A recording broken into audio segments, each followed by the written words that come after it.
अपना नाम ठाकुर जी का श्री किशोरी जी के साथ में है, ब्याह भी कर लेते। तो मैं अपनी कथा में इस बात का स्पष्टीकरण करके चलता हूं कि बंधुओं, किशोरी जी ब्याह सदैव अपने से विलग जो हो उससे किया जाता है। किशोरी जी ठाकुर जी से विलग नहीं है।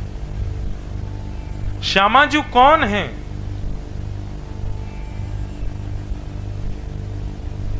श्री ठाकुर जी का ही प्रतिबिंब स्वरूप है श्री किशोरी जी। रुक्मणी आदि पटरानी, इनके विषय में प्रसंग आता है कि एक बार कुरुक्षेत्र में सूर्य ग्रहण का समय था और सारे द्वारिका के लोग यज्ञ के लिए कुरुक्षेत्र गए थे और उसी समय कुरुक्षेत्र में ब्रज वृंदावन के लोग भी आए थे, ब्रजवासी जन भी आए थे। तो जब द्वारिका के लोगों को पता चला कि हमारे द्वारिकाधीश का वृंदावन यहां आया है, वैसे आज भी द्वारिका में ब्रजवासी पहुंच जाए तो द्वारिका के लोग बड़े प्रसन्न होते हैं, और हम जैसे पहुंच जाए शैतान ब्रजवासी तब तो पूछो ही मत। मैं तो द्वारिका साल भर में 3-4 बार जाता हूं।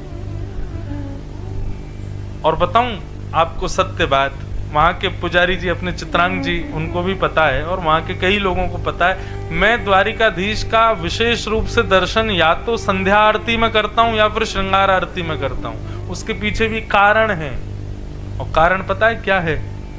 क्योंकि केवल संध्या और श्रृंगार आरती में ही द्वारिकाधीश वंशी धारण करते हैं, मुरली धारण करते हैं। बाकी के समय सब गुजरात के लोग वंशी दूर रखते हैं हमारे ठाकुर जी से। क्यों? कहीं वंशी देखेंगे तो कहीं ब्रज की याद नहीं आ जाए इनको, इसलिए हमारे ये विनोद की बात है। लेकिन उस समय ठाकुर जी मुरली मनोहर है, भले ही द्वारिकाधीश हैं, राजाधिराज हैं, लेकिन हमारो लाला तो वंशी जब धारण करे ना तभी भाव आवे वाकु देखवे में। अच्छा, ब्रजभाषा आपको समझ में आएगी? मुझे तो हिंदी बोलने में डर लग रहा है, लेकिन ब्रजभाषा अगर बोलूं बीच बीच में तो समझ पाओगे ना।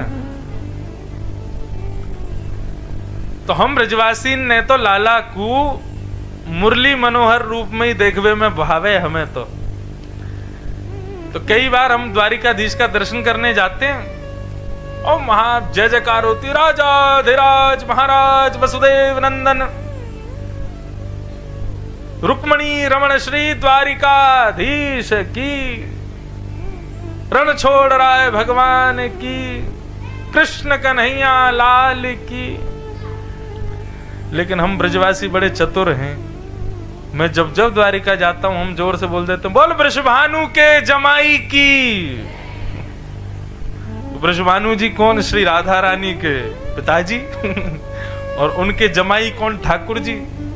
तो अभी पिछली बार जब मैं गया था, ध्वजा का ही कार्यक्रम था, तो 56 भोग हमारे लाल जी मनोरथी थे, हमारे गिरधर लाल जी, उनकी तरफ से जब मनोरथ हुआ तो सब जय जयकार हुई। अंत में मैंने जोर से बोला, वृषभानु के जमाई की जय। तो चित्रांग जी बोले, नहीं ये नहीं बोल सकते आप, हमारी रुक्मणी जी रूठ जाएंगी, हमारी सब पटरानियां रूठ जाएंगी। मैंने कि सब रूठ जाएंगी लेकिन लाला तो खुश रह जाएगा।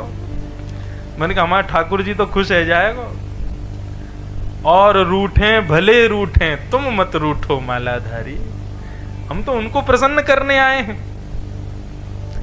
अब कोई वृषभानु के जमाई की जय द्वारिकाधीश में बोलते तो मैं सत्य बता रहा हूं, द्वारिकाधीश आंख मूंद के बैठे रहते हैं पूरे दिन। लेकिन यदि कोई वृषभानु के जमाई की जय बोलते जोर से तो द्वारिकाधीश की भी आंखें खुल जाती होंगी। बोले कौन आया भैया, धीरे बोलो, रुक्मणी सुन लेगी पीछे। तो प्रसंग आता है कि सब द्वारिका के लोग गए कुरुक्षेत्र। उस कुरुक्षेत्र में हमारे सब ब्रजवासी भी गए थे। तो सब द्वारिका के लोगों ने मन बनाया, बोले कि अरे ब्रजवासी आए हैं, हमारे ठाकुर जी के सब प्रिय ब्रजवासी आए, चलो दर्शन करके आते हैं। सब दर्शन कर रहे थे। ये नंद बाबा हैं, यशोदा जी हैं, रोहिणी जी हैं, ये है, सबके दर्शन हो रहे थे। लेकिन कृष्ण पटरानियों को एक प्रलोभन था। बोले राधा रानी आई, ये द्वारिकाधीश उनका बहुत स्मरण करते हैं, बहुत चिंतन करते हैं। देखो तो सही है, राधा रानी है कौन?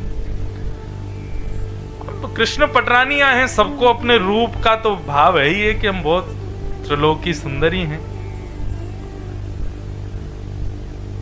सब अपने सौंदर्य का भाव लेकर के हमारी श्री जी को, हमारी श्यामा जी को देखने के लिए गए। अच्छा, एक बात और बताऊं, गुजरात में वृंदावन रसामृत करा तो रहे हो आप, लेकिन ऐसा नहीं हो कहीं दो पक्ष बट जाएं, ये वृंदावन वाले और ये द्वारिका वाले। क्योंकि हमारे यहाँ तो श्यामा जू वही, हम तो ये तक कह देते हैं, हमारी माई श्यामा जू को राज, जाके अधीन सदा ही सांवरो, या ब्रज को सरताज। हमारे माई श्यामा जू को राज। द्वारिका में नहीं हो सकती है वृंदावन रस चर्चा, कच्छ में फिर भी संभव है। द्वारिका में तो मेरी कभी कभी जोर से लड़ाई हो जाती है वहां के पुजारियों से। अच्छा, ऐसा कुछ नहीं कि बहुत जोर से वैसा होती है, प्रेम भाव में ही होती है, उसको प्रणय कलह, प्रेम भरी नोकझोंक होती है। वो कहते हैं कि तुमने हमारे लाला को केवल माखन मिश्री के पर रखा, हमने तो यहाँ 56 भोग धराए। मैंने कहा ये भाव रखो कि हमने लाला तंदुरुस्त करके भेजा द्वारिका, माखन मिश्री खिला के बढ़िया भेजा, तभी लड़ पाया राक्षसों से। ऐसे चलती रहती है वहां। तो सब कृष्ण पटरानियां राधा रानी का दर्शन करने गईं, और जैसे ही शिविर में प्रवेश किया, सबको अपने रूप का अभिमान कि हम बड़ी सुंदर हैं, त्रिलोकीनाथ द्वारिकाधीश हमारे पति परमेश्वर हैं। ये राधा रानी क्या बेके हमारे सामने, देखें तो सही। और जैसे ही अंतःपुर में प्रवेश किया, परम सुंदरी मृगनयनी मुस्कुराएं तो मानो ऐसा लगे मोतियों जैसे मुस्कान, ऐसे घुंघराले केश, इतने सुंदर वस्त्र कि रूप की उपमा सुनाई नहीं जा सकती। कमल को हटाओ और उस कन्या को रखो, इतनी सुंदर। उस रूप को देख करके कृष्ण पटरानियों ने यह तो मन में विचार कर लिया कि भाई हम कुछ नहीं है इनके आगे। रुक्मणी आदि पटरानियों ने प्रणाम किया, बोले हमारा प्रणाम स्वीकार करो हे श्यामाजू, हे वृषभानु नंदिनी, हे श्री राधा रानी, हम सब कृष्ण पटरानी हैं, हमारा प्रणाम स्वीकार करो। उस युवती ने रुक्मणी जी को उठाया, बोले कि रुक्मणी जी मैं राधा रानी नहीं हूं, मैं उनकी दासी हूं, राधा रानी तो भीतर बैठी हैं। रुक्मणी जी बोली सुनो, तुम लोगों में सामर्थ हो तो भीतर चलना, नहीं तो आधे यहीं से लौट जाओ। दासी को देख करके हमको मूर्छा हो रही है, भीतर जा पाएंगे हम? कहने का अभिप्राय यहां पर सौंदर्य के नापतोल का नहीं है। अभिमान शून्य जब तक नहीं होगे तब तक किशोरी जी को नहीं देख सकते। हमारे वृंदावन में श्याम सुंदर दिखते हैं, लेकिन किशोरी जी का दर्शन नहीं है, क्योंकि अभिमान युक्त होकर के हम जाते हैं। और यदि आप अभिमान विहीन होकर के चले गए ना, तो आपको वंशी पकड़े भी शायद ऐसा लगे किशोरी जी खड़ी हैं। श्याम सुंदर में श्यामाजू का दर्शन हो जाएगा।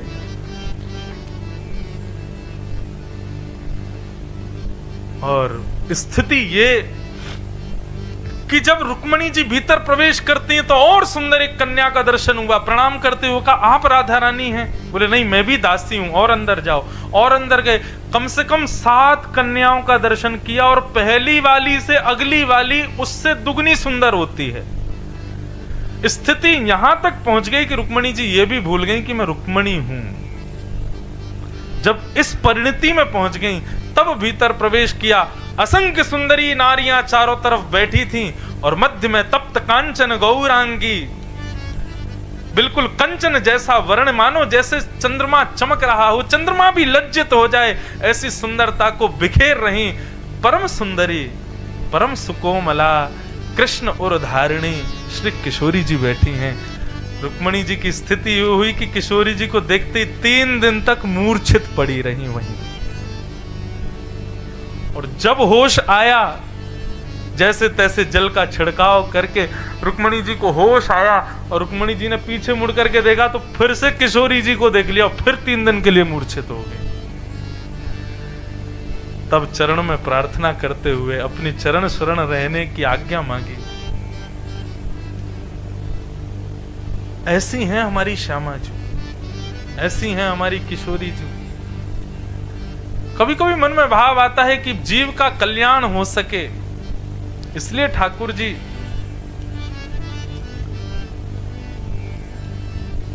ब्रज से अकेले ही आए, किशोरी जी को वहीं छोड़ के आए कि आपके रूप का, आपके भाव का, आपकी भक्ति में सबका प्रवेश नहीं हो पाएगा। जो रस चंचरीक है, जिसको रस मिला है, जो रस में ओतप्रोत है, वही श्री जी को पहचान सकता है। रुक्मणी जी से किसी ने पूछा, जब रुक्मणी जी बाहर आई तो जो अंदर नहीं जा पाए तो उन्होंने पूछा कि राधा रानी कैसी दिखती हैं। रुक्मणी जी बोली वर्णन का विषय नहीं है, लेकिन फिर भी तुम बहुत पीछे पड़ रहे हो कि राधा रानी का रूप बताओ। तो मैं केवल इतना कह सकती हूँ कि पूरे दिन के थके हारे श्याम सुंदर जब शाम को अपने शयन शैया पर लेटते हैं, अपना श्रृंगार उतार करके थके हारे श्याम सुंदर जब पौड़ जाते हैं, अपने घुंघराले केशों को खोल देते हैं, पीतांबरी थोड़ी उधरी सी होती है, धोती थोड़ी उधरी सी रहती है, मुखमंडल पर एक थकान के कारण निद्रा प्रकट हो जाती है, उस समय के श्याम सुंदर का वर्ण यदि गौर वर्ण कर दिया जाए तो लगेगा कि मानो श्री जी लेटी हुई। ऐसी हैं हमारी श्यामा जी।